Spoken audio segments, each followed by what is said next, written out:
أعمالنا من يهده الله فلا مضل له ومن يضلل فلا هادي له ونشهد أن لا إله إلا الله وحده لا شريك له وأشهد أن محمدا عبد الله ورسوله الذي أرسله بالحق بشيرا ونذيرا وداعيا إلى الله بإذنه وسراجا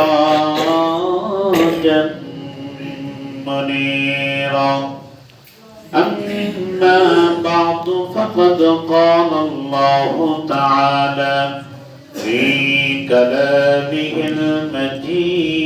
المجيد وفي فرقانه الحميد شكر جبار كل مرشد قرن أعوذ بالله من الشيطان الرجيم بسم الله الرحمن الرحيم إنا أنزلناه في ليلة مباركة إنا كنا منذرين صدق الله العظيم وقال الله تعالى في شان حبيبه مخبرا وآمرا إن الله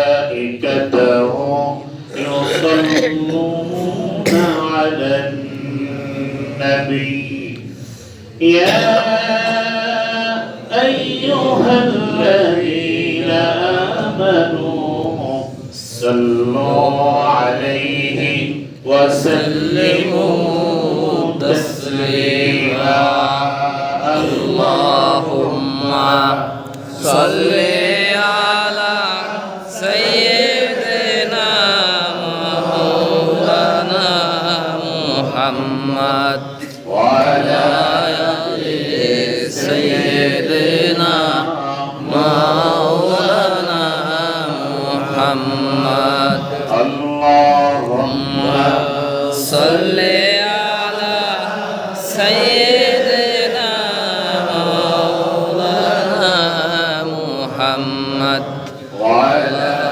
آل سيدنا مولانا محمد ديا قرا ديا الله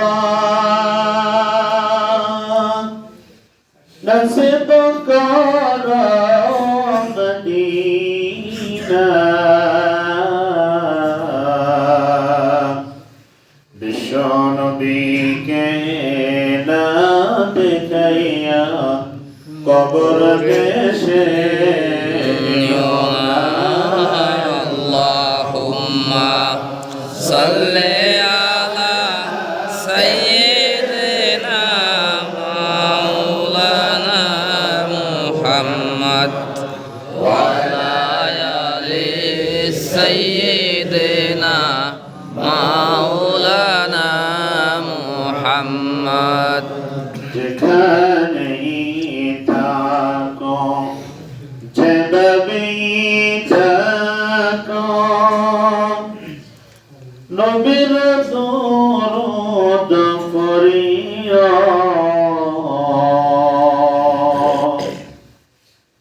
তাতেই মুক্তি তাতেই শান্তি সদা সর্বদা জানিও আল্লাহুম্মা সাল্লি আলা সাইয়্যিদিনা মাওলানা মুহাম্মদ ওয়া আলা আলি সাইয়্যিদিনা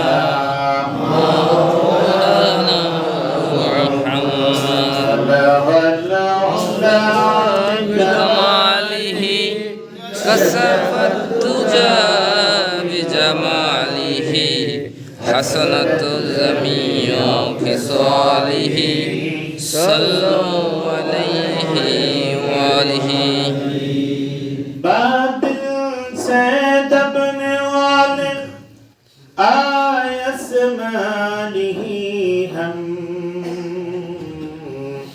जो बनकर जुगा है तो आओ अंतहा हमारा بلغ العلا بكماله كسب الدجى بجماله حسنت جميع خصاله صلوا عليه وآله سبحان الله الحمد لله لا إله إلا الله سبحان الله الحمد لله لا إله إلا الله سبحان الله الحمد لله لا إله إلا الله سبحان الله والحمد لله لا إله إلا الله لا إله إلا الله محمد رسول الله صلى الله عليه وسلم মুআজ্জাদ হাজিরিন সম্মানিত মুসলিম মুহতারাম প্রিয় যুবক ভাইরা আমরা সকলেই লাখো শুকরিয়া জ্ঞাপন করছি সেই মনিব মহান আল্লাহ সুবহানাহু ওয়া তাআলার দরবারে যিনি অত্যন্ত দয়া এবং মায়া করেন লাইলাতুন নিসফি মিনাশ শাবান শাবান মাসের অর্ধ রজনী ফজিলতপূর্ণ সময় আল্লাহ তাআলার বিশেষ খাস রহমত এবং ক্ষমাশীল দৃষ্টির সময় আল্লাহ আমাদেরকে মসজিদ আসা বসা আল্লাহর ক্ষমার চাদরে নিশ্চিত হওয়ার তৌফিক দিয়েছেন। এজন্য আসুন সকলেই আল্লাহ তাআলার কালিমাতুল শুকর গুজার করে নিচ্ছি, বলছি আলহামদুলিল্লাহ আলহামদুলিল্লাহ আবার বলছি আলহামদুলিল্লাহ আলহামদুলিল্লাহ রব্বানা লাকাল হামদ ربنا لك الحمد হামদান কাসীরা حمدا كثيرا طيبا مباركا فيه طيبا مباركا فيه يا ربي يا ربي لك الحمد لك الحمد كما ينبغي كما ينبغي جلال وجهك لجلال وجهك وعظيم سلطانك وعظيم سلطانك আমরা কোরআনের বাগানে বসেছি। জান্নাতের সর্বশ্রেষ্ঠ মাকাম হচ্ছে মসজিদ, ঠিক কিনা বলেন? ঠিক। পবিত্র স্থান হলো মসজিদ। আমরা এখানে কোরআনের ছায়াতলে বসেছি। কোরআনের ছায়াতলে বসে লাভ কি? ছায়াতলে বসে লাভ হলো আমাদের ঈমান আছে না এটা পরীক্ষা করা যায়। সুবহানাল্লাহ। সুবহানাল্লাহ।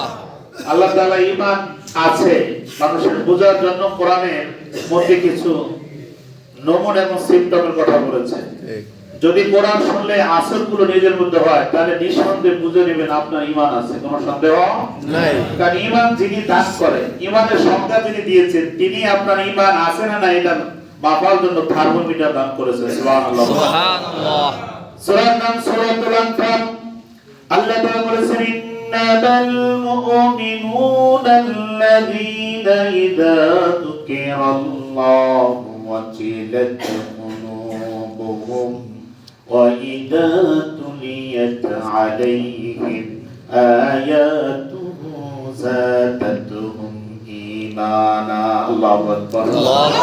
নিশ্চয় তারাই হলো প্রকৃত পক্ষে ঈমানদার যাদের সামনে আল্লাহর কালাম থেকে আলোচনা করলেন, কোরআন তেলাওয়াত করে শোনালেন, কোরআন থেকে যখন কথাবার্তা বলা হয়, তাফসীর করা হয়, অর্থ করা হয়, ঈমানদার হচ্ছে তারা যাদের হৃদয়গুলো মোমের মতো গলে যায়। সুবহানাল্লাহ।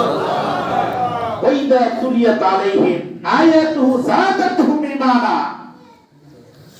তেলাওয়াত যখন শুরু হয়, কোরআন যখন শ্রবণ করে, তখন তাদের হৃদয়ের সাথে কোরআনের সংযোগ লেগে যায়। কোরআনের প্রত্যেকটি কথার সাথে তার জীবন উঠানামা করে, তার ভিতরে পরিবর্তন আসতে শুরু করে। সুবহানাল্লাহ। সুবহানাল্লাহ। আর কি হয়, ফায়দা কি? যাদাতুহুম ঈমানা। আল্লাহ বলছেন এই তরিকার ঈমানদার যারা তারা যত কোরআন শুনবে আমি আল্লাহ তাদের ঈমান তত বেশি বৃদ্ধি করে দেব। এই আয়াত যখন সাহাবায়ে কেরাম শুনলেন, যেই সাহাবীগণ ইতিপূর্বে কিছুদিন পূর্বে মুহাম্মাদের কল্লা করতে চেয়েছিল, বিশেষ করে উল্লেখযোগ্য সাইয়েদনা ওমর রাদিয়াল্লাহু তাআলা আনহু, যিনি বিশ্বনবীর কল্লা করতে এসে গর্দান করতে এসে আল্লাহ নবীর কাছে ঈমান গ্রহণ করেছে, ওই সাহাবী আল্লাহর কোরআন শোনার কারণে নিজে জীবন দেওয়ার জন্য পাগল করা হয়ে গেছে। সুবহানাল্লাহ। বিশ্বনবী আমার নবুয়তের 6ষ্ঠ বছরে সাহাবীদেরকে নিয়ে কোরআনের দাস দিচ্ছেন। এমন তো অবস্থায় নেকড়া খোলা তরবারি নিয়ে সাইয়েদনা ওমর রাসূলের দিকে অগ্রসর হলেন। আল্লাহ রাসূলের সামনে যে সাহাবীরা ছিল তারা পাহাড়ের মতো দাঁড়িয়ে গেলেন, গায়ের সাথে গা লাগিয়ে দিয়ে রাসূলকে পিছন করে তারা ওমরের দিকে বুক পেতে দিয়ে তারা দাঁড়িয়ে গেলেন। দাঁড়িয়ে বলছেন, সাইয়েদনা ওমর, তোমাকে আমরা চিনি, খবরদার যেখানে আছো সেখানে দাঁড়িয়ে যাও। এক পাও যদি সামনে দিকে অগ্রসর হতে চাও, আমাদের জীবন থাকতে তোমাকে আমরা ছেড়ে দেব না, তোমাদের সাথে আমাদের খেলা জমে যাবে। বিশ্বনবী বললেন, আমার সাহাবীরা সরে দাও সামনের থেকে, ওমরকে আসতে দাও, ওমরকে বারণ করো না। আল্লাহ রাসূলের কথা শুনে সাহাবীরা বলল, ইয়া রাসূলুল্লাহ, আপনি ওমরকে চিনেন না? ওমর সেই ওমর যে ওমরের ভয় আর মুখে কেউ কথা বলে না। ওমরের হাতে যে খোলা তরবারি আছে, ওই তরবারি থেকে নবীও বাঁচবে না। আল্লাহ রাসূল বলল, সাহাবীরা, আমি যা দেখি তোমরা তা দেখো না। সুবহানাল্লাহ। আমার গত রাত্রি আমি আল্লাহর কাছে দুই ওমরের জন্য দোয়া করেছি। আমার দিলে বিশ্বাস, আল্লাহ দুই ওমরের এক ওমরকে ইসলামের জন্য কবুল করে নিয়েছেন। সুবহানাল্লাহ। সাহাবীরা সামনের দিকে সরে গেলেন। রাসূলের কথা শুনে আল্লাহ রাসূলের দরবারে এসে সাইয়েদনা ওমর তরবারিটা সামনে রাখলেন। দেখে আল্লাহ রাসূলের চেহারা মুবারকের দিকে তাকালেন, তাকে বললেন, ইয়া রাসূলুল্লাহ, নিঃসন্দেহে আমি ওমর আল্লাহর রাসূলের কল্লা কাটতে আসছিলাম। সুবহানাল্লাহ। রাসূলের কল্লা কাটতে আসছিলাম, কিন্তু ইতিপূর্বে আপনার মুখে যেন কি যেন শুনতে পেলাম। তাই ওমর, আমি যেটা বলছিলাম তুমি যেটা শুনছো এটা ঠিকই শুনেছো, আমি কালামুল্লাহ শরীফ তেলাওয়াত করছিলাম। ওমর বলল, ইয়া রাসূলুল্লাহ, আপনি আবার তেলাওয়াত করুন, আমার একটু শুনতে মন চায়। সুবহানাল্লাহ। আল্লাহ রাসূল তেলাওয়াত করা শুরু করে দিলেন, তাহা মা আনসালনা আলাইকাল কুরআনা লিতাশকা। নিশ্চয় এটা এমন কোরআন নবী আপনার উপর নাযিল করেছে আপনার ভাগ্য খারাপ করে দেওয়ার জন্য নয়, বরং সে কোরআন নাযিল করেছে যারা এই কোরআনের কাছে আসবে সবার কপাল খুলে দেওয়ার জন্য আমি কোরআন নাযিল করেছি। সুবহানাল্লাহ। আল্লাহ রাসূল যখন এই আয়াত তেলাওয়াত করতে করতে ওয়া ইনতাজহারু বিল কওলি ফাইন্নাহু ইয়ালামু সিররা ওয়া আখফা, এই আয়াত পর্যন্ত তেলাওয়াত করলেন। সাইয়েদনা ওমর নিজে নিজে তাকবীর দিয়ে ধ্বনি দিয়ে উঠলেন, রাসূলের হাত চেপে ধরলেন, বললেন, ইয়া রাসূলুল্লাহ, আমার কলিজার বাচ্চারা ইসলাম শিকড় সহ আমার হৃদয়ের মধ্যে গেঁথে গেছে। রাসূল, আপনি যদি দয়া করে আমাকে কালিমা পড়ে মুসলমান করে দেন, আমার জীবন। সুবহানাল্লাহ।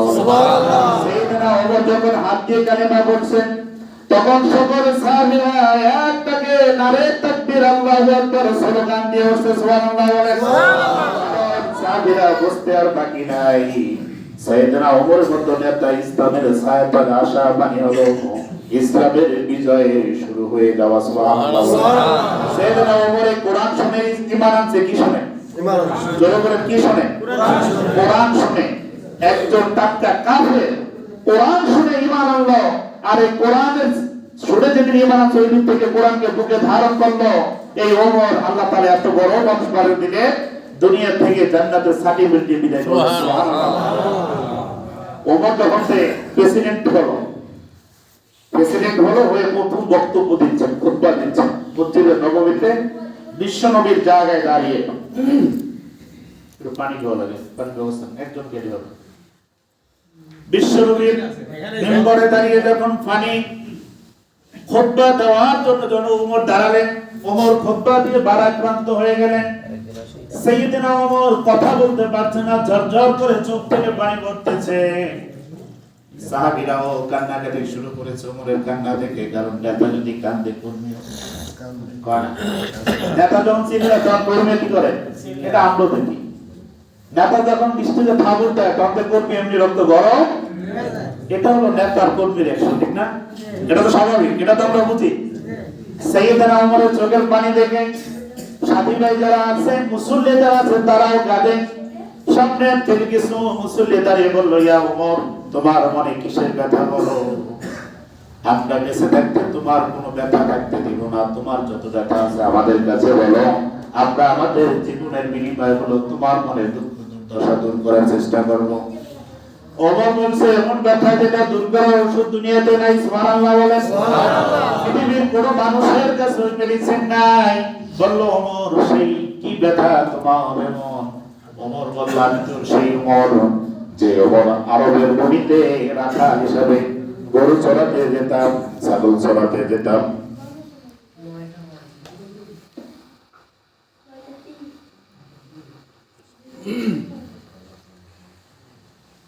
আমি ওমর তো সেই ওমর যে ওমর ছিলাম রাখাল।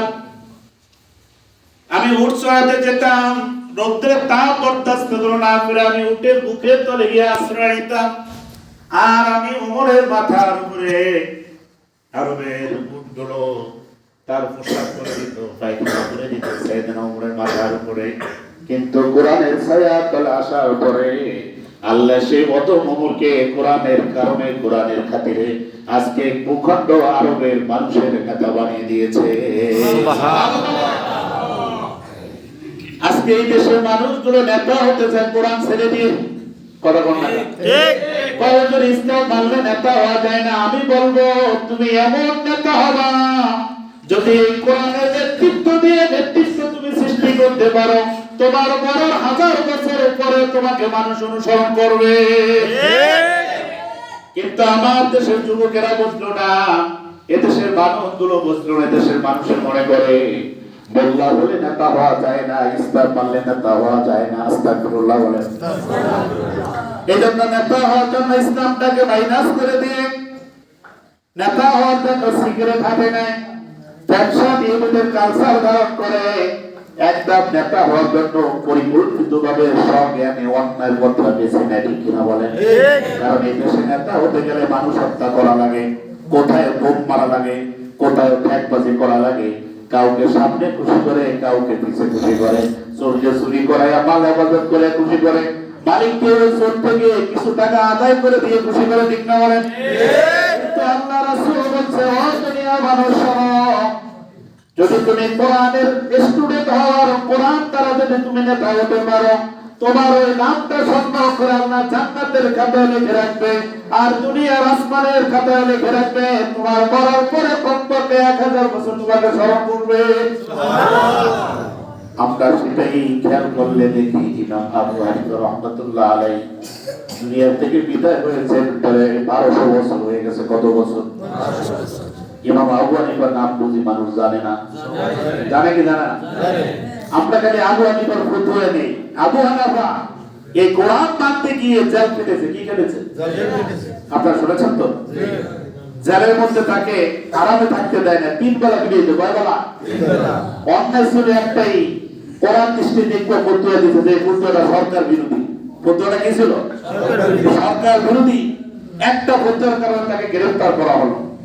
জেলখানার মধ্যে তাকে 1 দিন আর 2 দিন নয়, 2.5 বছর রাখা হলো। কত বছর? 2.5 বছর।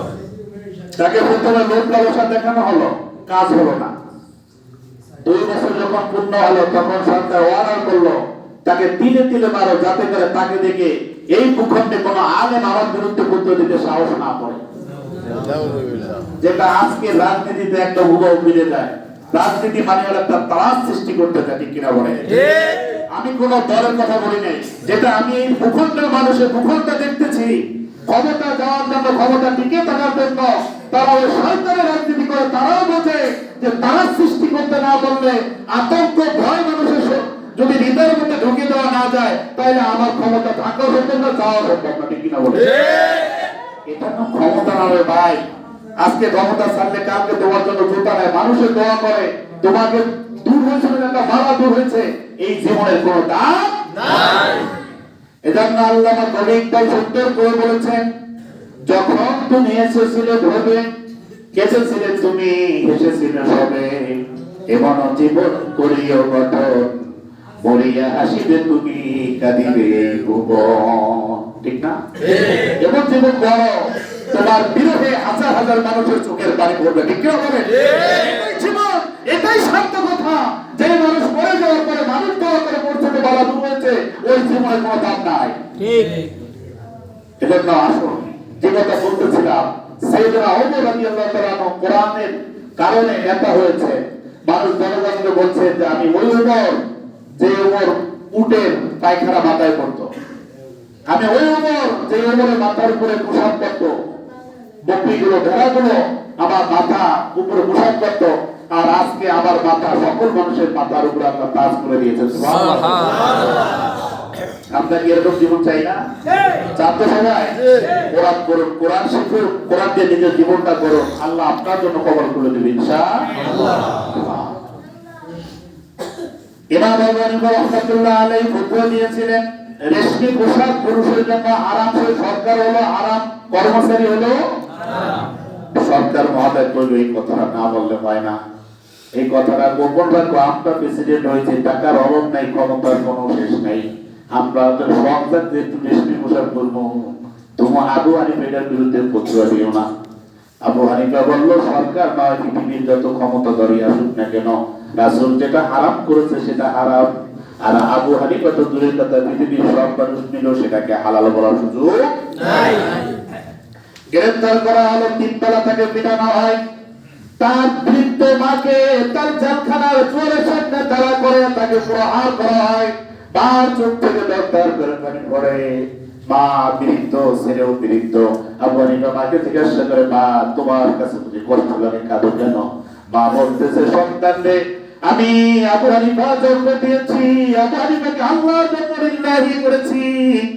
ও আবু হানিফা, তোকে দর্শন করে তোকে মারে, আমি মায়ের জন্য কাঁদি না, আমি কাঁদি এই বয়স কি আবু হানিফা এই মায়ের অত্যাচারের বয়স কষ্ট সহ্য করতে না পেরে তুই এই শয়তানের সাথে কেন আঘাত করে ফেলিস কিনা, মুক্তির জন্য শয়তানের বদলা বেছে নিস কিনা, আমি মাত্র ওই ঈমান ভিক্ষা আর বাঁচানোর জন্য আল্লাহর কাছে দোয়া করি আর কাঁদি। সুবহানাল্লাহ। যেমন মা তেমন সন্তান। আবু হানিফা জবাব দেয়, মা আবু হানিফাকে যদি কেটে টুকরো টুকরো করে কিভাবে বানানো হয়, আবু হানিফা ওই মন্দার ইমানদার নয়, সে ঈমান থেকে এক চুল পরিমাণ সরে যেতে পারে না। সুবহানাল্লাহ। আল্লাহ এমনিতে খুশি হয়ে যায় নাই, সারা বিশ্বের 3/2 মানুষ ইমাম আবু হানিফার মাযহাবকে অনুসরণ করে। সুবহানাল্লাহ। পৃথিবীর শ্রেষ্ঠ ইমাম আল্লাহ বানিয়ে দিয়েছে তার তাকওয়ার বদৌলতে। এজন্য আমরা ইসলামটাকে খালি টানা টানা মানে ধরবো না। ইসলামই হলো প্রতিষ্ঠিত দিন, ইসলামই হলো মানুষের গৌরব উজ্জ্বল দিন, ইসলামই হলো মানব সভ্যতার একমাত্র দিশারি। এছাড়া বিকল্প কোনো মানুষের জন্য পথ নাই। আসুন, আমরা যে কথাটি আজকে বলবো সেটা হলো এই, আজকের এই শবে বরাতের যে ইয়াটা চলছে, আমাদের শবে বরাতের রাত্রিতে আল্লাহ তাআলা শিক্ষণীয় কিছু, করণীয় কিছু হলো বর্জনীয়, এই দুইটার উপরে মূলত আজকে হাদিসগুলোতে তাগিদ করা হয়েছে। শবে বরাতের রাত্রিতে আল্লাহ তাআলা তাগিদ করেছেন মানুষকে কিছু কাজ থেকে বিমুখ হওয়ার জন্য, ছেড়ে দেওয়ার জন্য, আর কিছু মানুষ আল্লাহর কাছে কিছু চাওয়ার জন্য। এই দুইটাই বলেছেন নাকি? এক বলেছেন যে আল্লাহ তাআলা আজকে প্রথম আসমানে আছে, কোথায়? প্রথম আসমানে আল্লাহর রহমতের দৃষ্টি আছে, কোনো রাগের দৃষ্টি নেই। কিসের দৃষ্টি আছে? রহমতের, ক্ষমার, বান্দাকে কিছু দেওয়ার, সৃষ্টিকে কিছু দেওয়ার দৃষ্টি আল্লাহ আছে, কিন্তু কোনো কি নাই? রাগ নাই, অভিমান নাই, আল্লাহ দেওয়ার জন্য প্রস্তুত হয়ে আছে। কিন্তু দিতে কি আল্লাহ বলছেন যে পৃথিবীর সব সৃষ্টিকে দেওয়া হবে 2 শ্রেণীর মানুষকে না।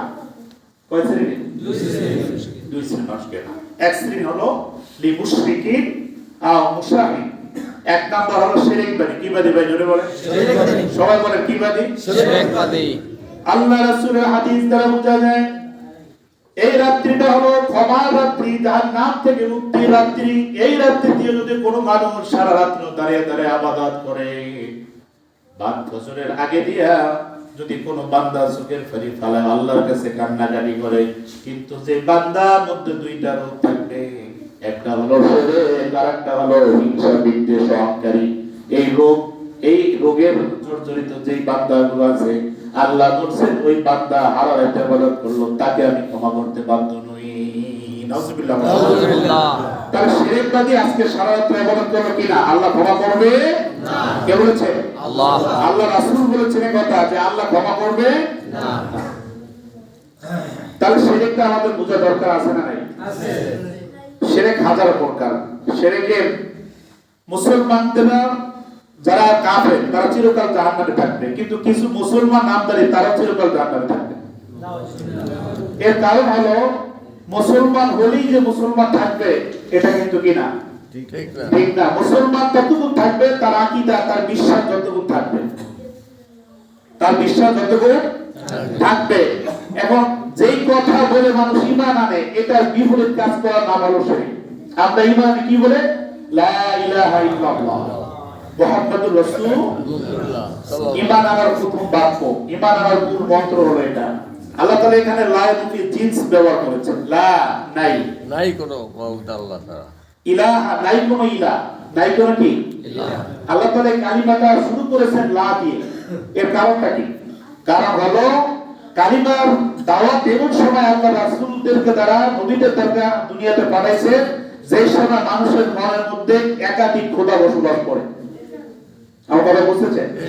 একের অধিক খোদা বিশ্বাসী যখন মানুষগুলো, তখন তাদের কাছে সেন্টেন্স দিয়ে পাঠাইছে যে এরা যদি ঈমানদার হতে হয়, জাহান্নাম থেকে মুক্তি পেতে চায়, তাহলে এদেরকে বলতে পারো লা ইলাহা ইল্লাল্লাহ, আল্লাহ ছাড়া কোনো ইলাহ নাই। তাহলে লা মানে আগে এদেরকে অস্বীকার করতে বলো যে আল্লাহ ছাড়া কিচ্ছু নাই। এটা যত অস্বীকার না করবে, এই পথ থেকে যখন ফিরে না আসবে, তখন তারা ঈমানদার হওয়ার কোনো সুযোগ নাই। এজন্য আল্লাহ তাআলা লা শব্দ দিয়ে এটা শুরু করেছেন। আল্লাহ ছাড়া কোনো ইলাহ নাই। এখন আল্লাহ তাআলার কমপক্ষে 99টি নাম কোরআনে আছে না? আছে। আল্লাহ অধিক একাধিক প্রায় ৩,৫০০ নাম আছে কোরআনে। কত হাজার? ৩,০০০। কমপক্ষে 99টি সিফাতি নাম আছে। এই নামগুলো আমাদের প্রত্যেকের জানা উচিত। আল্লাহকে যদি না চিনি, এখন আল্লাহর মধ্যে কি কি গুণ আছে এটা যদি আমি না জানি, তাহলে এটা তো মাসের মধ্যে আছে আমি মনে করতেই পারি। আমার কথা কি বুঝতেছেন? আল্লাহ সুবহানাহু ওয়া তাআলাকে, আল্লাহর উপর ঈমান আনা। ঈমানের প্রথম কথা কি? আমানতু বিল্লাহ। আমানতু বিল্লাহ, আল্লাহর উপর ঈমান আনা। কার উপরে? আল্লাহর উপরে। এখন আল্লাহকে আল্লাহর মতো চিনতে হলে আল্লাহর গুণাবলী জানতে হবে। কি জানতে হবে? গুণ জানতে হবে। আল্লাহর এক নাম হলো খালেক। কি নাম? খালেক, সৃষ্টিকর্তা। কি কথা? সৃষ্টিকর্তা। আমি আপনাদের কাছে তাফসীর করতে বলেছি। আজকের যেই রাত্রিতে যে দুইটা কথা রাসূল বারবার বলেছেন, সেই দুইটা কথার ব্যাখ্যা বোঝার জন্য আপনার মনোযোগ দিয়ে বসতে হবে। যদি বলেন তাহলে চলবে, আর না হলে আমি কিচ্ছা তো বদলটা দিয়ে ফেলে দেব। তাহলে বলতেছিলাম যে আল্লাহর এক নাম কি? খালেক। খালেক মানে কি? সৃষ্টিকর্তা, স্রষ্টা। এখন এই দুনিয়াতে আল্লাহ ছাড়া মানুষ অনেক কিছু সৃষ্টি করে। কথা শুনতেছেন? জি। আরবিতে বলে খালেক, বাংলাতে স্রষ্টা, ইংরেজিতে বলে কি? ক্রিয়েটর, সৃষ্টিকারী। এই তো। এখন ক্রিয়েটর বলেন, খালেক বলেন, সৃষ্টিকর্তা বলেন, দুটো জিনিস কি? একটাই। তাহলে আমরা দেখতেছি মসজিদ একজন তৈরি করতেছে, তাহলে মসজিদের সৃষ্টিকারী করে বুঝে। এই চেয়ারটা যে বসে আছে, এটা কি এমনি হয়েছে না কেউ না কেউ তৈরি করছে? তাহলে সেও খালেক। সেও কি? খালেক। কারণ সে তো সৃষ্টিকর্তা, সে চেয়ারের আবিষ্কারক।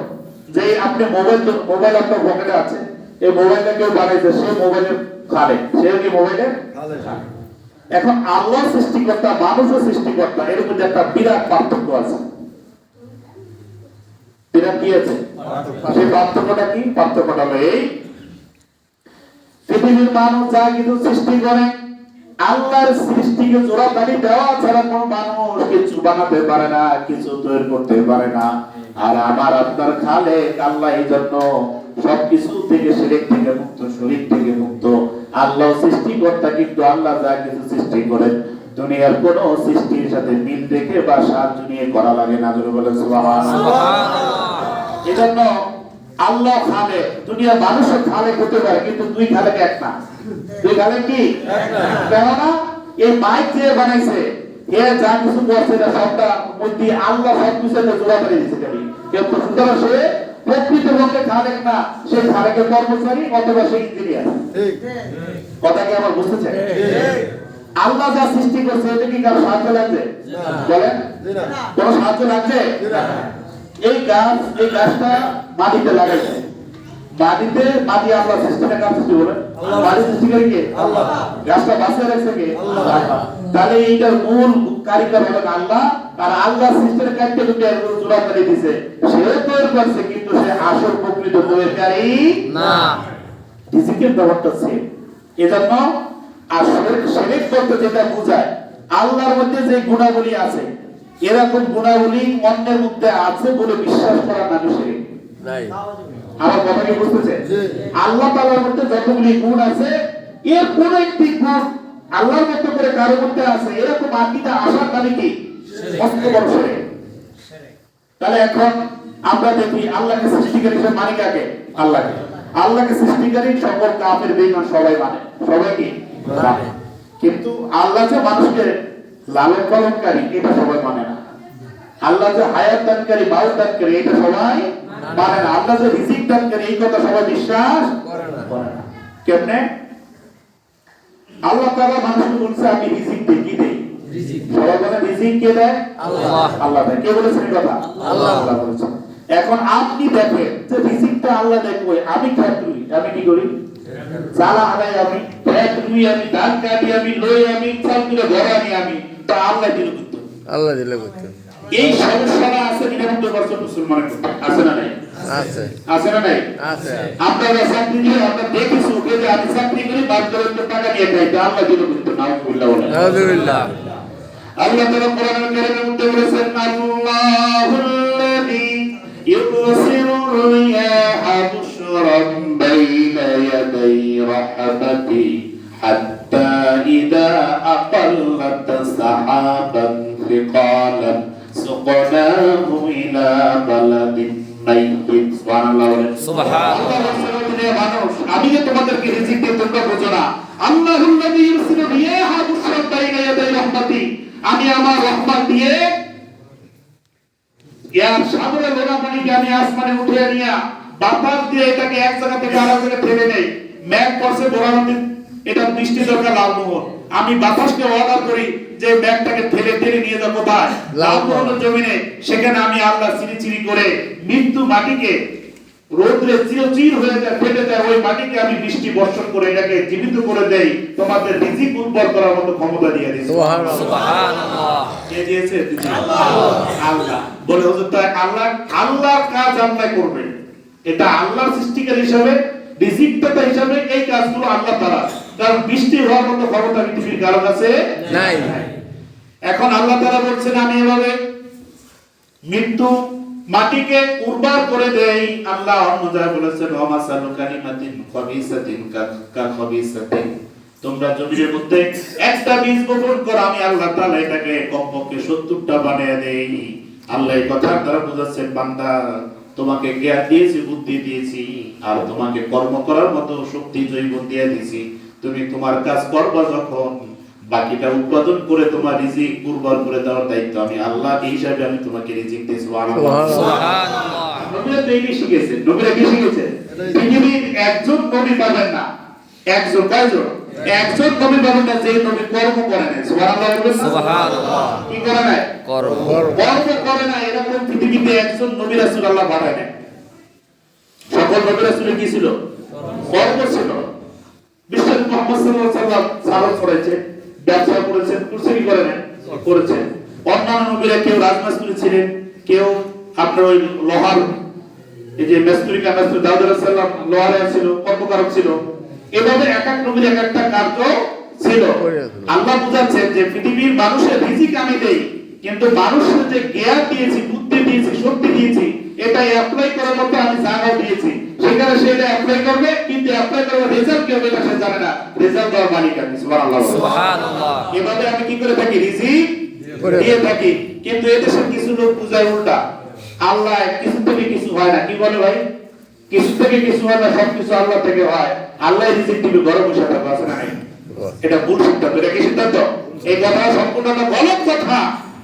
মানুষের কর্ম করা সবচেয়ে বড় সুন্নত, বড় কি কি সুন্নাত কোরআনের দিকে তাকান আল্লাহ কি বলেছেন ফাইদা কুদিয়াতিস সালাত যখন তোমরা নামাজ সমাপ্ত করবা ফান্তাশিরু ফিল আরদ জমিনের মধ্যে ছড়িয়ে পড়বা কে বলেছেন এই কথা আল্লাহ বলেন কারণ আল্লাহ আপনাকে বলেছেন জমিনে কাজ করার জন্য আল্লাহর ওয়াদা নামাজ পড়ো ফরজ জমিনে ছড়িয়ে পড়াটাও কি ফরজ তাহলে জমিনে ছড়িয়ে পড়বেন আপনি জমিনে পরিচর্যা করবে আর এর মাধ্যমে রিজিক দিয়ে দিবেন কে আল্লাহ আল্লাহ সুবহানাহু ওয়া তাআলা তাহলে আমি বলতেছিলাম যদি এই জন্য কোনো মানুষ মনে করে যে আমি যদি এই কাজ না করি তাহলে আমার ক্ষতি হবে বিরাট ধরনের এখন এই মানুষের বোঝা উচিত আমরা যখন ঈমান আনছি ঈমানের মজবানের মধ্যে আমরা করেছি বলো কদরি কাইহি ওয়াশারিহি মিনাল্লাহি তাআলা আমার তাকদীরের জীবনের ভালো এবং মন্দ একমাত্র আল্লাহর তরফ থেকে হয় বলুন সুবহানাল্লাহ সুবহানাল্লাহ এই কথা বলা ছাড়া ঈমান হয় কয় না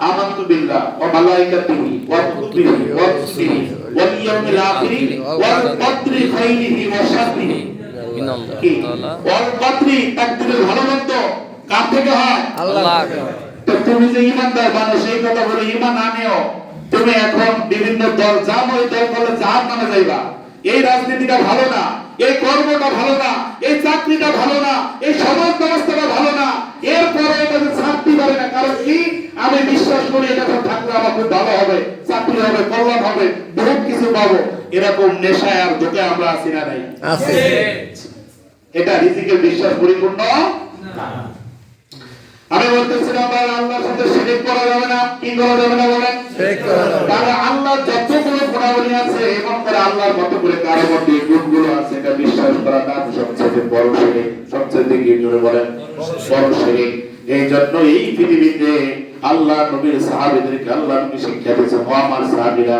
তোমার যদি স্যান্ডেলের ফিতাও ছেড়ে দেয় তুমি মানুষের কাছে চেও না তোমার স্যান্ডেলের ফিতাটা ভালো হওয়ার জন্য তুমি আল্লাহর কাছে সাহায্য চেয়ে বলেন সুবহানাল্লাহ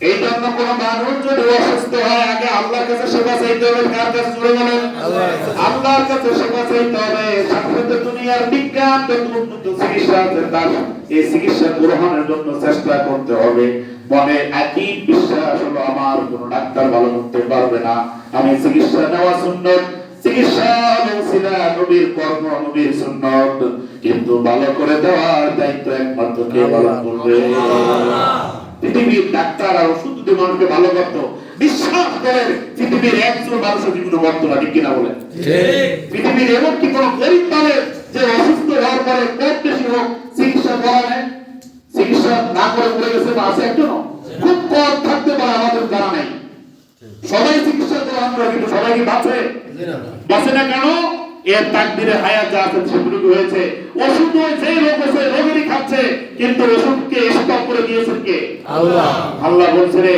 ওষুধ পেটে যাবে ঠিকই কাজ করার ক্ষমতা নেই চুপচাপ করে থাক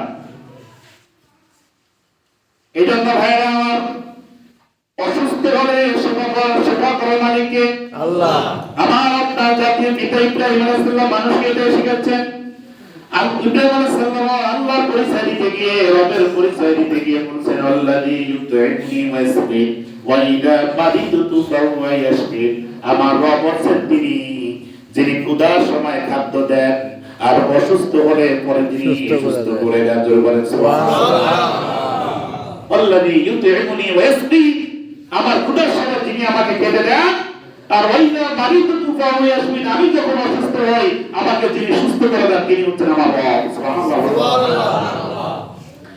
শিরক যদি আমরা করি তাহলে কি হবে শিরক করলে পরে বান্দার ঈমান থাকে না এই বান্দার মাঝে আব্দুল্লাহ তারাফের মধ্যে কোনো পার্থক্য নাই টাকা আপনার ভারতের মোদী সরকারের মাঝে আর বাংলাদেশের শিরকবাদী যারা আছে এদের মধ্যে কোনো পার্থক্য নাই কোনো পার্থক্য নাই আমরা চোখের শুরুতে পার্থক্য দেখি যে এরা মুসলিম মসজিদে আসে গায়ে পাঞ্জাবি আছে দাঁড়িয়ে আছে সমাজে মুসলমান আইডেন্টিফাই করে কিন্তু আল্লাহর দপ্তরে এর মধ্যে গোলাম তারাম আর মুদির মধ্যে কোনো পার্থক্য নাই আল্লাহ কোরআনুল কারীমের মধ্যে বলেছেন সারা দুনিয়ার মানুষ ইন্নাল্লাহা লা ইয়াগফিরু নিশ্চয় আল্লাহ তাআলা ক্ষমা করবেন না ইনশাআল্লাহ শিরকের গুনাহ আল্লাহ ক্ষমা করবেন না ওয়া ইয়াগফিরু মা দুনা যালিকা লিমান ইয়াশা শিরকের গুনাহ ছাড়া তত গুনাহ বান্দার আমলনামায় থাকুক না কেন আল্লাহ ইচ্ছা করলে সব গুনাহ মাফ করে দিবে। সুবহানাল্লাহ। তাহলে শিরকের গুনাহ কি হবে না? মাফ হবে না। কে বলেছে? আল্লাহ। আল্লাহ বলেছেন। শুধু তাই নয়, আল্লাহ অন্য আয়াতে বলেছেন যারা শিরক করবে এদের জন্য আল্লাহ জান্নাতকে হারাম করে দিয়েছেন। নাউযুবিল্লাহ বলবেন না? নাউযুবিল্লাহ। ইন্নাহু মান ইউশরিক বিল্লাহি ফাকাদ হারামাল্লাহু আলাইহিল জান্নাহ। নিশ্চয় যারা শিরক করে আল্লাহ এদের জন্য আমি আমার জান্নাতকে হারাম করে দিলাম। নাউযুবিল্লাহ। আল্লাহ যদি জান্নাতকে হারাম করে দেন পৃথিবীর কেউ আছে জান্নাতে যাওয়ার মতো? বলেন আছে? না। সিজদা করার মালিক একমাত্র আল্লাহ তাআলা কে ধরে বলেন? আল্লাহ। এই সিজদা যদি কোনো মানুষকে মাজারকে দেয় সাথে সাথে এটা মুশরিক হয়ে যায়। কি হয়ে যায়? মুশরিক। আজকের এই রাত্রিতেও ঢাকা শহরে বিভিন্ন জায়গায় মাজারে হাজার হাজার লোক আছে যারা গিয়ে সেখানে মোমবাতি জ্বালায়, বিভিন্ন সুতা হাতে বাঁধে এবং মাজারে গিয়ে সিজদা দেয়। স্বামী মাজার সহ ঢাকার অসংখ্য মাজারে ঘটনা আজকে রাতে ঘটতেছে। এরকম জায়গা কি কাবের না মুসলমান হবে? আমাদের সন্তান আমাদের ভাইরা যায় কেন যায়? এদের বিশ্বাস এই রাত্রিতে ফিরা দিয়ে যা চাইবে তাই দিয়ে দিবে, আর এখানে গেলে পরে কলকাম হবে। নাউযুবিল্লাহ বলেন। বিশ্বনবী মুহাম্মদ সাল্লাল্লাহু আলাইহি ওয়াসাল্লামের জিয়ারত ছাড়া পৃথিবীর কোন ওলি আল্লাহর কবরে গিয়ে বরকতের আশা করে এটা শিরক। এটা কিসের কি? শিরক। তবে ওলি আল্লাহর কবর যদি কেউ জিয়ারত করে সূরা ফাতিহা সূরা ইখলাস করে দোয়া করে আল্লাহ এদেরকে সওয়াব দেয়। কি দেয়? সওয়াব দেয়। ওলি আল্লাহকে মহব্বত করার কারণে আল্লাহকে মাফ করে, একে আল্লাহ ভালোবাসে। সুবহানাল্লাহ। কিন্তু এর কাছে কিছু চাওয়া, বরকত চাওয়া, কোন রোগের মাফের আশা করা, কোন কল্যাণের জন্য দোয়া করা, চাকরি বাকরি বিভিন্ন বিপদের জন্য ওই ওলির উসিলা দিয়ে দোয়া করা, আল্লাহর কসম এটা শিরক, এটা শিরক, এটা শিরক। এই কাজ করলে বান্দার ঈমান থাকে না। সে হতে পারে নামাজি, হতে পারে ওয়াজকারী, হতে পারে দাড়িওয়ালা, টুপিওয়ালা, সুন্নতি মুসলমান, আল্লাহর কসম এ কাফের কোনো সন্দেহ নাই। কেন কাফের হয়েছে? শিরক করার কারণে। কিসের কারণে? শিরক করার কারণে। আল্লাহ তাআলা আল্লাহ রাসূল এই কথা বলেছেন এই রাত্রিতে শিরককারী দিকে আল্লাহ ফিরেও তাকাইবে না। শিরককারী দিকে করবে না, ফিরেও তাকাবে না। তাহলে আমরা শিরক ছেড়ে দেব তো ইনশাআল্লাহ। ইনশাআল্লাহ। আমি দুই চারটা কথা শিরকের উপরে বলেছি, আপনারা এগুলো আরো জেনে নেবেন, এগুলো ছেড়ে দিবেন। বাজারে একটি বই পাওয়া যায় বর্তমান আধুনিক পদ্ধতিতে কি কি শিরক। এটা অনেক লাইব্রেরিতে পাবেন, এটা খোঁজ করে পড়বেন। সেখানে প্রায় 87টা শিরকের কথা বলা আছে। কয়টা? 87টা শিরকের কথা বলা আছে। বইটা লিখেছেন ডক্টর আবুল কালাম আজাদ। আপনি বইটা পড়বেন, পড়লে অনেক উপকার হবে। ঈমান, এটা ঈমান বাঁচানো দরকার, জান্নাতে যাওয়া দরকার। নাম্বার 2 হলো যে বান্দার দিলের মধ্যে মানুষের প্রতি হিংসা আছে, অহংকার আছে। হিংসা আছে না নাই? হিংসা আছে। একটা লোক ভালো করলো তার জ্বলে, খারাপ করলো জ্বলে, মন আছে না নাই? আছে। আল্লাহ রাসূল বলছেন এই বান্দা যদি চোখের পানি ফেলে এই রাত্রি কাঁদে না কেন? এই বান্দার দোয়াই নাপাক আত্মার দোয়া আমি আল্লাহ কবুল করব না। এই জন্য এই রাত্রিতে মানুষকে ক্ষমা করে দিতে হবে, মানুষের মধ্যে রাগ গোসা যা আছে সব ভুলে দিতে হবে। সুবহানাল্লাহ বলে। সুবহানাল্লাহ। এই তবে হবে না। আল্লাহ রাসূলের কাছে একজন সাহাবী আসছে, সবাই শুনতেছেন? জি। একজন সাহাবী আসলো আল্লাহ রাসূলের কাছে, এসে চলে গেলেন কিছু কথাবার্তা বলে। বিশ্বনবী সাহাবীদের কত সাহাবীদের ডাক দিয়ে বললেন, ও সাহাবীরা, তোমরা কি জান্নাতি কোনো মানুষ চাইতে চাও? সাহাবী বলল, ইয়া রাসূলুল্লাহ, দুনিয়া থেকে জান্নাতি মানুষ দেখা যায়। বলছে হ্যাঁ। বলছে কে জান্নাতি? আল্লাহ রাসূল বলল, এই ব্যক্তিকে ভালো করে দেখে না, উনি জান্নাতি। সুবহানাল্লাহ। সুবহানাল্লাহ। সাহাবীরা মুস্কি হাসলো, রাসূলের দিকে একটু তাকালো অবাক হয়ে। রাসূল আবার বলল যে ওনাকে দেখে না। রাসূল একে একে 3 বার বলল। কয়বার? 3 বার।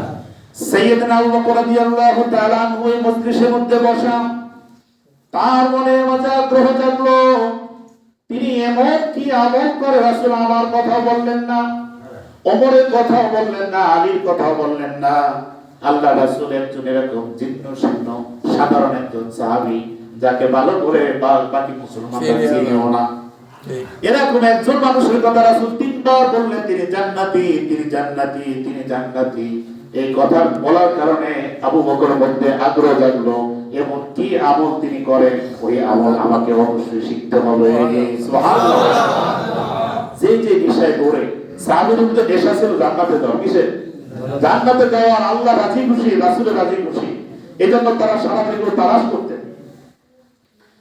সাইয়েদনা আবু বকর দরবারে দরজায় গেলেন, বললেন আসসালামু আলাইকা ইয়া সাদিক, হে আমার প্রিয় ভাই, আমি তোমার রোজ শান্তি বর্ষিত হও, আমি তোমার বাড়িতে মেহমান হতে চাই, তুমি কি আমাকে মেহমান হওয়ার সুযোগ দিবা?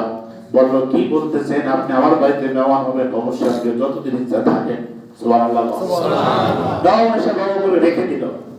তিনি থাকলেন। আবু বকর সারা রাত বুঝে না কি নাকি আমার মেয়েরা দেখার জন্য বেড়া হুকি দিয়েও চায়। কারণটা কি? হ্যাঁ, যে কি আমল করে তিনি?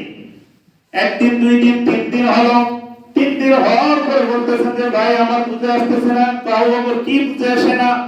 বললো, না আমার বুঝে আসতেছে না। আবু বকর কিছু হিসাব দিতে পারতেছে না, সাহাবীও কিছু বুঝতেছে না। আবু বকর এবার খুলে বললেন, ভাই তুমি যে রাসূলের সামনে থেকে চলে আসছো, রাসূল তোমাকে একবার নাই, দুইবার নাই, তিনবার তোমাকে জান্নাতের সার্টিফিকেট রয়েছে। সুবহানাল্লাহ। এবং তুমি কি আমল করেছো, আমল শিখার জন্য আমি তোমার বাড়িতে মেহমান হয়েছি। আমি কোনো অভাবে তোমার বাড়িতে মেহমান হই নাই। সেই আমল করতে আমি কিছু বুঝতে পারছি না তোমার মধ্যে। সুবহানাল্লাহ। তিনি মুস্কি হাসি দিয়ে বললেন, ভাই আমি তো জান্নাতি, এটা তো আমি জানি না, তোমার থেকে শুনলাম। আল্লাহ, সুবহানাল্লাহ। কিন্তু আমার মধ্যে কোনো আমল নাই, তুমি যা দেখেছো তাই সত্য। আমি রাত্রে বেলা 1 রাকাত তাহাজ্জুদ পড়ি না, জীবনে কোনোদিন নফল নামাজও পড়ি না। তুমি আমাকে যা দেখেছো দিনের আলোতে, রাতের অন্ধকারে, এটাই সত্য। আমি দিনের বেলা মানুষের খেতে কাজ করি, সন্ধ্যাবেলা ঘরে আসি, নাইনাত করে ছেলে সন্তান নিয়ে আনন্দ করি, এশার নামাজ পড়ে ঘুমিয়ে যাই, উঠে আবার ফজর নামাজ পড়ি, আবার সকালে আমি হালাল রুজির জন্য বের হয়ে যাই। এটাই আমার জীবন, এটাই আমার আমল। বলছে, তাহলে তুমি এত মর্যাদাশীল হলা কি করে বলো? ওই সাহাবী বলল, আমার মনে হয় আমার কাছে একটা আমল গোপন আছে, এর বাইরে বলে সেটা কি? তো আমি রাত্রিবেলা যখন শুইতে যাই, সারাদিন মানুষের কর্ম করতে গিয়ে মানুষের খারাপ ব্যবহার, দুর্ব্যবহার আমার সাথে করে, কিন্তু আল্লাহ আমাকে মাফ করে দেন এই আশায় মানুষের সব দুর্ব্যবহার গুলো প্রতিদিন রাতে ঘুমানোর আগে আমি পৃথিবীর সব মানুষকে মাফ করে দেই। সুবহানাল্লাহ। আল্লাহ আমাকে মাফ করে দেন এই আশায় আমার সাথে মানুষের দুর্ব্যবহার করে আমি এটা আমার অন্তর থেকে মাফ করে দেই, আমি মনেই রাখি না। সুবহানাল্লাহ, সুবহানাল্লাহ। আবু বকর বুঝলেন তাহলে এই নিশানাটাই কাজে লাগছে। আবু বকর যখন ফিরে গেলেন, বিশ্বনবীর পিছনে জোহরের নামাজ পড়লেন, এই ঘটনা বলবেন আশা করে বসলেন। আল্লাহ রাসূল নামাজ পড়ে দাঁড়িয়ে গেলেন, মুস্কি হাসলেন আর বললেন, আবু বকর তুমি বুঝি কিছু বলতে চাও? ইয়া রাসূলুল্লাহ, অবশ্যই। বলছে, তোমার বলা লাগবে না, তুমি যা শুনে আসছো ওর কারণে আল্লাহ তার উপরে খুশি হয়ে গেছে। সুবহানাল্লাহ। বললেন, ইয়া রাসূলুল্লাহ আমি কি শুনে আসলাম? বলছে, ওই সাহাবীর বাড়িতে তুমি 3 দিন যাবত মেহমান হয়ে আছো, আমি তোমার খবর নিয়েছি। আর তোমরা সেখানে যা আলাপ আলোচনা করেছো, তুমি সেখান থেকে ফিরে আসার আগে আল্লাহ জিবরাইল দিয়ে আমার কাছে সংবাদ পৌঁছে দিয়েছে। আমার কাছে সংবাদ এসে গেছে, ওই সাহাবী যে মানুষকে মাফ করে দেয়, এই জন্য আল্লাহ তাকে দুনিয়াতে মাফ করে দিয়েছে, তার মধ্যে আপনার দোয়া ঠিক হয়ে গেছে। সুবহানাল্লাহ। এই জন্য মানুষকে ক্ষমা করে দেওয়া এটা নিজের কল্যাণ। কার কল্যাণ ভাই? আমরা ক্ষমা করে দিতে পারবো ইনশাআল্লাহ। সবাই বলে পারবো ইনশাআল্লাহ। যদি পারেন আজকে রাত্রির দোয়া কবুল। আজকে রাত্রির দোয়া কি হবে? কবুল হবে। আজকে 27টি হাদিস যে আমি বলেছি, 27টি হাদিস শোনাইতে হলে অনেক সময় লাগবে, ঠিক না? অনেক সময় লাগবে। আমরা এই কেউ উঠবেন না, আর অল্প সময় কথাগুলো শেষ করবো ইনশাআল্লাহ। একটু কষ্ট করে বসেন, বসছেন তো বসছেন, একটু কষ্ট করে বসেন। আমরা শেষ করে দিচ্ছি, দ্রুত শেষ করে দিচ্ছি। আপনাদের কি কষ্ট হচ্ছে? ওঠা বসা করলে আমরা মনে করি যে আপনাদের কষ্ট হচ্ছে, এটা একটু কষ্ট করে বসতে হবে, যেহেতু কাজ করছেন সারাদিন, আমি বুঝি আপনাদের কষ্ট। তো যে কথা বলতেছিলাম, যে কোন কথা জানি বলতেছিলাম, ক্ষমার কথা। ক্ষমার কথা। আজকে রাত্রিতে 27টি হাদিস আছে, কিছু বর্জনের কথা আছে, সেই 27 মূল কথাগুলো আপনাকে বলছি। এই রাত্রিতে আল্লাহ রাসূল যে কথা শিক্ষা দিলেন, প্রসিদ্ধ কথা হলো, এই রাত্রিতে আল্লাহ ঈমানদার লোকগুলোকে